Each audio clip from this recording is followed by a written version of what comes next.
माँ Pratima recording studio Sheikhpura. Music by Chandan Salha.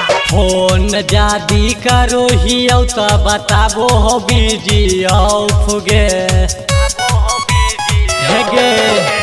Phone जादी करो ही तो बताबो हो बिजी फुगे। बोले गे छाउड़ी त काहे कहीं नहीं नंबर ब्लॉक गे। बोले गे छाउड़ी त काहे कहीं नहीं नंबर ब्लॉक गे। बोले गे छाउड़ी बताओ न गे।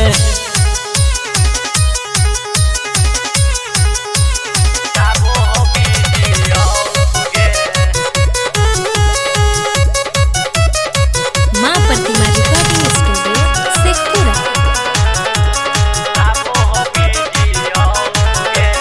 खोल के बताऊ छौड़ी हौ की माजा बोरी। नंबर ब्लॉक बोला काहे कोइनी गोरी। खोल के बताऊ छौड़ी हौ की माजा बोरी। नंबर ब्लॉक बोला काहे कोइनी गोरी।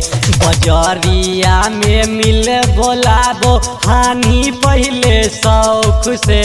बोले गे छाउड़ी बजरिया में मिले बोलाबो हानि पहले शौक से। बोले गे छाउड़ी त काहे कहीं नहीं नंबर ब्लॉक गे। बोले गे छाउड़ी त काहे कहीं नहीं नंबर ब्लॉक गे। बोले गे छाउड़ी काहे कहीं गे। मिक्स बाय सैलेंडर बाबू।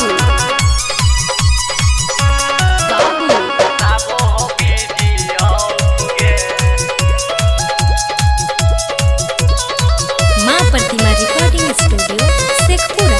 Music by Chandan Salha. बैठ के रोबो हाकौ कमल प्रेमी।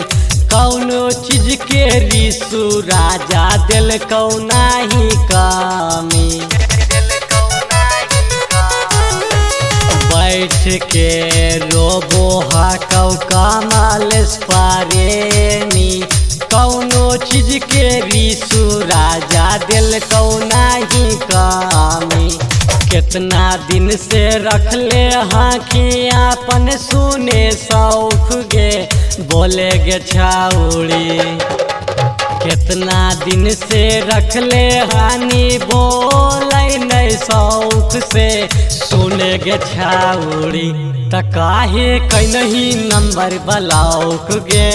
बोले न छाउड़ी त काहे कहीं नहीं नंबर ब्लॉक गे। बोले गे छाउड़ी आगे बताओ ना गे। माँ प्रतिमा रिकॉर्डिंग स्टूडियो शेखपुरा।